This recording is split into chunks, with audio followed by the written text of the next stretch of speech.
A year goes by differently after something significant has happened to you. Before March 14th, the years had been moving fast, the specific fast of someone in forward motion, heads down, building the calendar a series of deadlines and milestones and things to get through in order to reach the next thing. Years that were full, but not particularly felt. Time passes as a function of velocity rather than experience.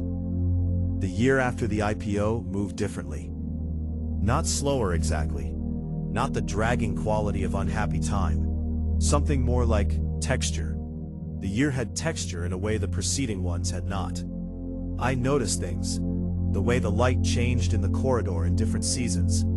The way the building felt on a Monday morning versus a Friday afternoon. The specific sound of the engineering floor, Prius floor, the 12th, which I now walk through regularly, not for any particular meeting, but because I had learned that understanding what was being built required being present where the building happened.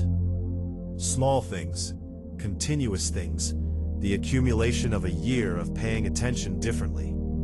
I want to tell you about that year, not in the way of a business update, the share price and the revenue and the analyst coverage and the market position. Those things were good, better than projected. The company did what companies that are well-structured and well-led and have something genuinely valuable to offer tend to do when given the conditions to function correctly. I want to tell you about human things, the things that happened between people, because those are the things that actually tell you whether something changed or whether it only appeared to change. The first 3 months were the hardest. I want to be honest about this because I think the version of reconciliation that gets told publicly, the clean arc of damage and repair, leaves out the middle part. The part where the repair is happening but is not finished. Where the two people involved are doing the right things and saying the right things and genuinely meaning both, while simultaneously carrying something that has not yet resolved and will not resolve on any particular schedule. Daniel and I occupied the same building every day, attended the same meetings, made decisions together, sometimes easily, sometimes not. The structural arrangement worked. The division of responsibilities was clear enough that we were rarely in direct conflict over operational matters. The mutual protection clause meant neither of us had to operate from a defensive posture, which freed up cognitive resources that had previously been consumed by the low-level management of a fractured relationship. But the personal thing was its own timeline. There were weeks in those first months where it was fine, genuinely fine, not performed, not managed, but the actual natural ease of two people who know each other well, working towards something they both care about. In those weeks I forgot, briefly, what had happened, but in the way you forget a healed injury when it is not hurting. And then there were other weeks, where I would be in a meeting and something would happen, a decision I was excluded from, an email chain I was not on, some small echo of the pattern of the preceding year, and the thing that I thought I had put down would be briefly back in my hands. Not as heavy as before, but present, reminding me that carried things do not disappear on command. I had a conversation with Sandra about this in month 4. Not a formal meeting, we had coffee, a Thursday morning, the regular coffee place near her office where we had met many times in many different conditions. I told her it was harder than I expected. She looked at me over her coffee. What did you expect? I thought about it. I think I expected the board meeting to be the endpoint, I said. The resolution, everything after it, including the relationship with Daniel. I think I was treating as an aftermath, rather than as ongoing work. Sandra said. That was wrong, I said. Yes, she said, simply. The board meeting was just the structural fix, I said. The human thing is on a completely different timeline. Always was, she said. I looked at her. You knew that. Of course I knew that, she said. I've been doing this for 30 years. The legal resolution and the human resolution are almost never the same event. She paused. The legal resolution creates the conditions for the human resolution. That's all. The rest is up to the people. I thought about that. How long, I said. She looked at me, with the expression she used for questions she considered unknowable. As long as it takes, she said. And then, one day you'll be in a meeting with him, and you'll realize you can't remember the last time you thought about it. Has that happened yet? I said. It's been 4 months, she said. Give it a year. She was almost exactly right. In month 11, late September, the week before the first anniversary of the IPO, I was in a product strategy meeting with Daniel and 3 engineers, and at some point in the middle of the conversation, I made a point, and Daniel built on it immediately in exactly the right direction. The way 2 people build on each other's thinking when they know each other well enough to anticipate the next move. And we went back and forth for about 10 minutes and produced something better than either of us had arrived with. Afterward, in the corridor, Daniel said, "Good meeting." I said, "Yeah, good meeting." We went to our separate offices. That night, I thought about it, about the way it had felt. Natural, generative, 2 people who understood each other's thinking, building something together in real time. Like the early days. Not identical. Not the uncomplicated ease of the beginning, before the weight of the years had accumulated. But something with the same fundamental quality. 2 people who trusted each other enough to build. I thought about what Sandra had said. One day you'll be in a meeting with him, and you'll realize you can't remember the last time you thought about it. I could remember. It had been about 6 days. Getting there. The relationship that changed most in that year was not the one I had expected. Daniel and I were doing the repair work of repair. That had a shape I understood. A starting point I could identify. A direction of travel that was legible. Progress that could be measured in the gradual reduction of friction. What happened between Priya and me did not have that shape. It did not feel like repair because it did not feel like we were fixing something that had been broken. It felt like we were building something that had never existed, which is different. Harder in some ways because you do not have the memory of a better time to work toward. But more interesting in other ways because you are making something new rather than restoring something old. It started with conversations. Not the formal kind. Not board meetings or strategy sessions or governance discussions. The incidental kind. The 5-minute exchange in the corridor. The coffee that started as a quick update and turned into something longer without either of us planning for it. The emails that developed threads. I learned things about Priya in those conversations that I had not known in 11 years of working alongside her. Not because she had been hiding them, because I had never asked. I had never been curious about Priya in the way that real curiosity works. I had been aware of her contributions and respectful of her ability, and genuinely admiring of her intelligence. But I had not been curious about her as a person, separate from her role. That distinction, I was beginning to understand, was the core of the failure. Not just with Priya, more broadly. I had spent 11 years in a building full of people, and I had been genuinely invested in what they produced, and genuinely indifferent to much of who they were. The company was the thing that mattered. The people as the means of the company's matters. It was a posture I was working to change. Slowly, with the specific difficulty of changing something that had been structural for a long time. With Priya specifically, it was working. By month 6, we had a standing Thursday lunch. Not scheduled, it evolved. The first 2 or 3 times, it was coincidental. Both of us in the kitchen at the same time with the same idea. Then it became implicit, then explicit. Every Thursday, noon, the sandwich place 2 blocks from the office that neither of us would have described as good, but that had become the place by virtue of repetition. We talked about everything except VELOX at those lunches. That was an unspoken rule that emerged naturally and that we both observed without discussing it. The company was all around us all the time. Thursday lunch was not for the company. It was for the people. She told me about her family, her parents who had come from Chennai in the 90s, and who she visited every Christmas, and who had opinions about everything she did, and were delivered with a warmth that made the opinions bearable. She told me about the book she was writing, not a business book, a philosophy of complex systems that had been half-written for 3 years, and that she returned to on Sunday mornings before the rest of her life started. She asked me about Isla, not the way people ask about children when they are making conversation, with genuine interest, the specific interest of someone who had been told about the rock collection and wanted to know how it was developing.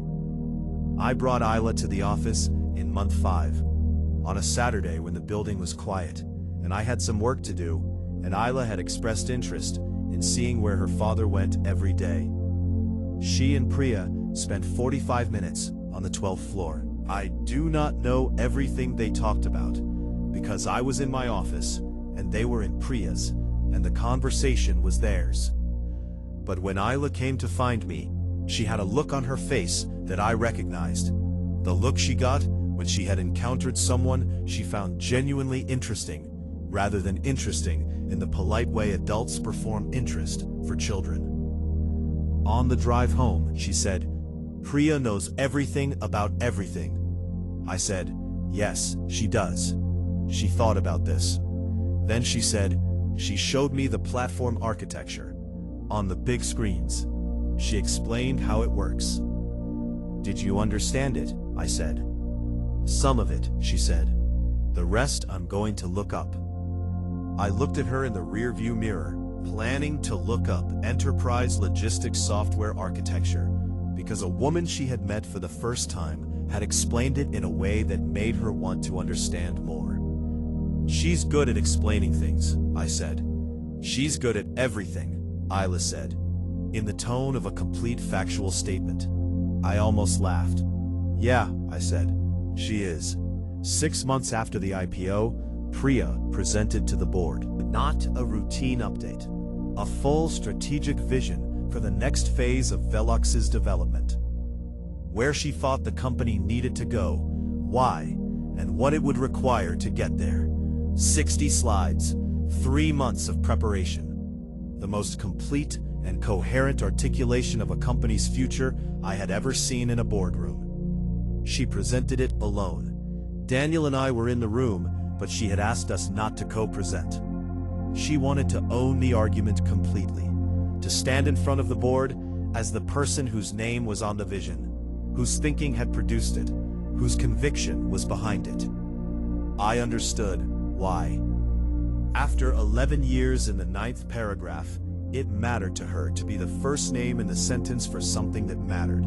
She was extraordinary.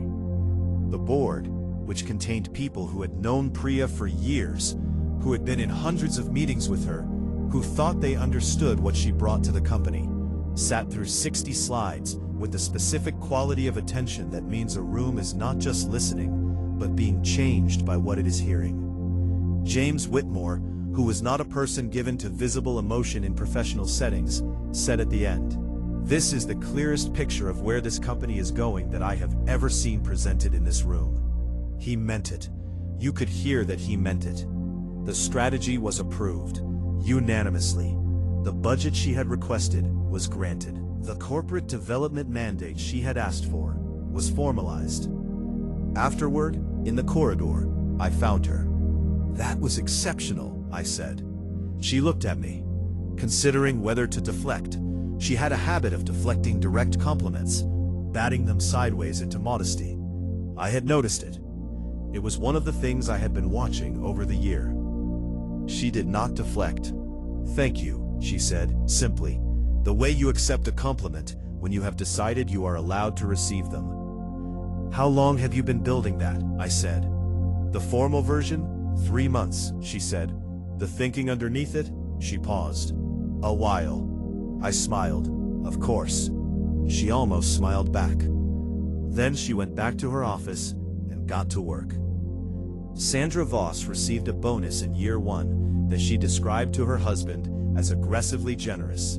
At one of our Thursday coffees, she had continued them after the crisis had resolved, which told me that the relationship had become something other than purely professional. We had coffees not because there was legal business to discuss, but because we liked each other and had found over years of working together that we thought well in each other's company. I told her the bonus was the minimum. She said, "The minimum for what?" I said, "For 12 years of being paranoid in exactly the right ways." She looked at me with the specific expression she used when she considered something sentimental but accurate. "I'm going to tell you something," she said, "and I want you to take it correctly." "Okay," I said. "The clause," she said, "Section 14. I want you to understand something about why I insisted on it in 2011 that I have never told you before." I looked at her. "Tell me." Early in my career, a founder, he had built something real, something good, and his co-founder, who he had known since college, who he had trusted completely, orchestrated his removal from the company they had built together. It was legal, clean, no recourse. The governance documents had no protection for him, and he had signed them without reading them carefully because he trusted the relationship. She looked at her coffee. "He lost everything," she said. "Not just the company. He spent 4 years in litigation and walked away with a fraction of what he should have had, and a bitterness that..."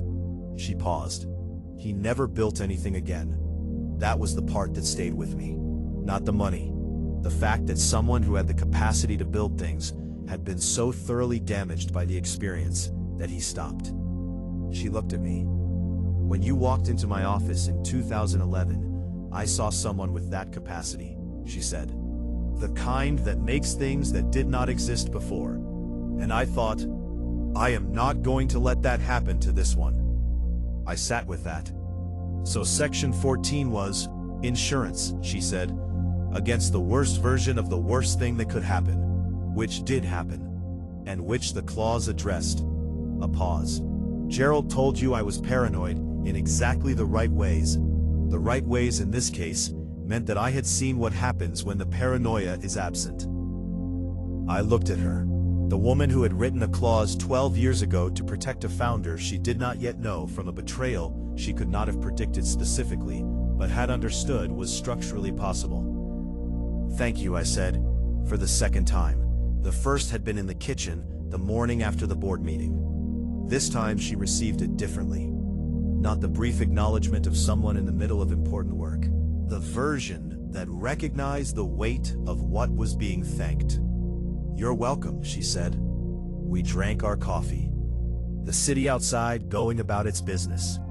Two people who had built something together over 12 years that was not a company and was not a friendship exactly, but was something real and specific and worth naming, even without the right word for it. October 3rd, 1 year after the IPO. I was in the office, a regular Thursday. Meetings in the morning, product review in the afternoon. The particular pace of a company running well. Not quietly, never quietly, but with the specific productive noise of a place where things are being built. At noon, I went to the sandwich place. Priya was already there. We ordered, sat. The regular Thursday lunch. At some point she said, "1 year today." "Yes," I said. She was quiet for a moment. "The real version." I thought about it. The honest answer. "Good," I said. "Actually good. Not the version of good that means fine. The version that means I feel like I'm in the right place doing the right things with the right people." She looked at me. "That took a while." "It took a while," I said. "Was it worth it?" she said. "All of it. The 6 weeks, the whole year, everything that happened." I thought about the question seriously. Not the reflexive yes that the question usually received, the actual answer. "The ending is worth it," I said. "I'm not sure the path was necessary. I think some of the damage could have been avoided if I had been paying better attention earlier. If I had seen what was happening with Daniel before it became what it became. If I had seen you earlier." I paused. But I don't know how to separate the lesson from the cost. I learned things this year that I don't think I could have learned any other way. And those things, the things I know now, about the company, about the people in it, about myself, those are worth it. Priya, listen to this. Processing. Then she said, "There's a version of this where you never get fired, and Daniel's resentment continues building, and eventually it comes apart worse. Later, more expensively." "Yes," I said. "I've thought about that." "The board meeting was painful," she said, "but it was also clarifying. It forced a resolution that would have been forced eventually anyway, just messier." "You saw that coming," I said, 4 years ago." "I saw the trajectory," she said, "not the specific event." "But you prepared." "I prepared," she said. I looked at her. "I want to ask you something I have been thinking about for a long time." "Ask it."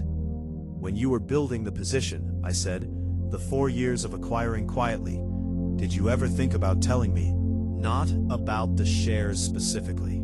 Just telling me what you were seeing, what you were worried about, what you thought was coming." She was quiet for a moment. "Yes," she said, "many times." "Why didn't you?" She looked at me with the steady patience that was distinctly hers. "Because," she said, "telling you would have meant trusting you with something that required you to be a different version of yourself than you were at the time. It required you to hear a difficult thing about your own relationship with Daniel, and with the company, and with yourself, and to receive it without making it about winning or losing." She paused. "And you are not that version of yourself yet." I sat with that. "Am I now?" I said. She looked at me for a long moment. "Yes," she said. "I think so." "What changed?" She considered the question. "March 14th, she said. "Not the legal mechanics of it. Of losing something you had treated as a given. Of sitting in that car in the parking garage and counting the weight of 9 votes." She paused. "You had to lose it to understand what it was, and understanding what it was changed how you hold it." I thought about the parking garage, the 9 votes. The podcast about supply chain logistics was playing in my car on the way to the meeting. "The bicycle," I said. She frowned slightly. "What?" "Isla's bicycle," I said. "She used to leave it on its side in the driveway every day. I kept telling her to put it in the garage. She would give me this look like I was missing an obvious point and say it would still be there in the morning. So what was the problem?" Priya was watching me. Not sure where this was going, but listening. "The morning of March 14th, I straightened it on the way to the car," I said. "Put it away properly, and when I came home that night, after the board meeting, after sitting in the parking garage, after driving home in silence, I put it away again." She had left it on its side again. I paused. I stood in the driveway with that bicycle for about a minute. I said, "And I thought, she's right. It will still be there in the morning, and the morning after. And it is her bicycle and her driveway in the same way that it is my driveway. And maybe the most important thing I can do with this moment is not correct her, but just let it be where she put it." Priya looked at me. "I put it in the garage anyway," I said. "Old habits, but I thought about it differently." A pause. "That is," Priya said, "possibly the most Marcus Reed way of describing personal growth I have ever heard." I laughed. Actually, I laughed. The full version. Priya laughed too, the surprised kind. The kind that arrives when something genuinely catches you. We sat there in the sandwich place, laughing for a moment. 2 founders, 12th year, 1 year past the worst and best thing that had happened to the company they had built. Then the food arrived, and we ate it and talked about other things, and the year continued. I want to tell you about a conversation with Isla that happened in month 10. She was 8 by then. The rock collection had expanded significantly and developed a more sophisticated taxonomy.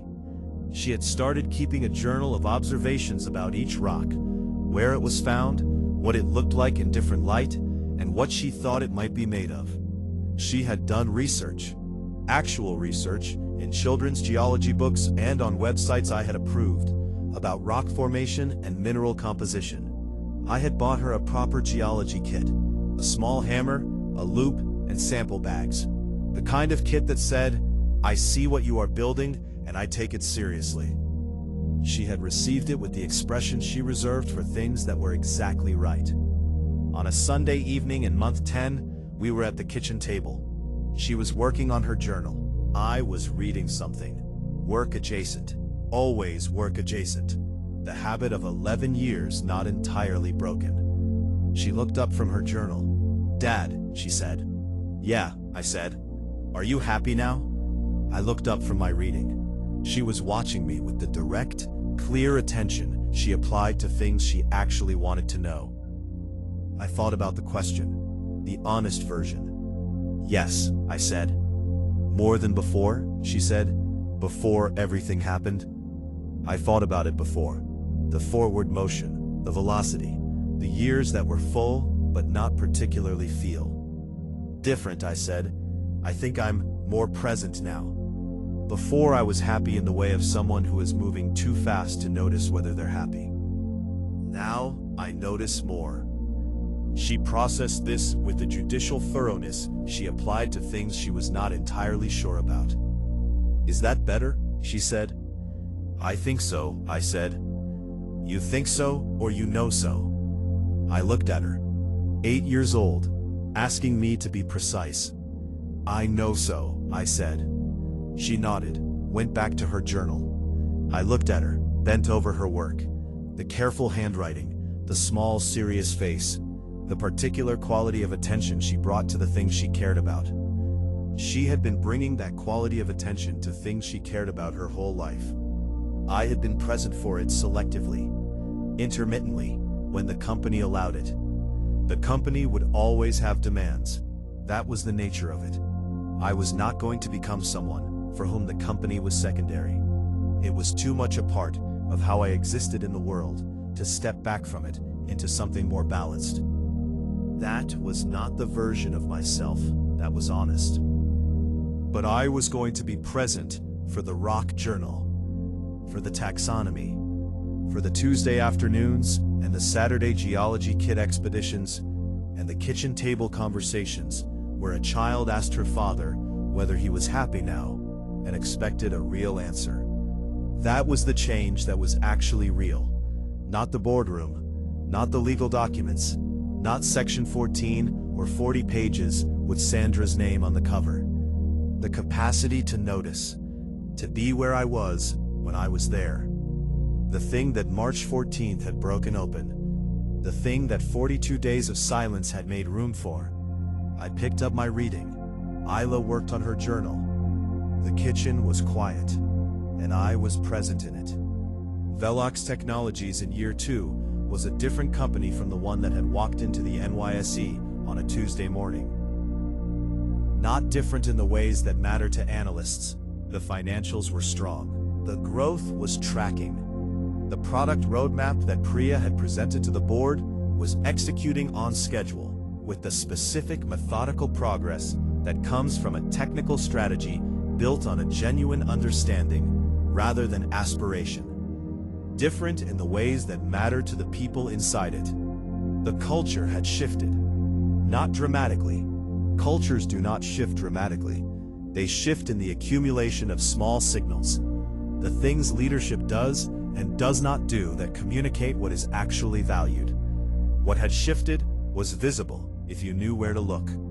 The 12th floor was different. Priya's move to the 14th had not diminished the 12th, it had elevated it. The engineering teams understood that their floor was where the actual product lived, and that the person who led them was now visibly present in the rooms where the major decisions were made.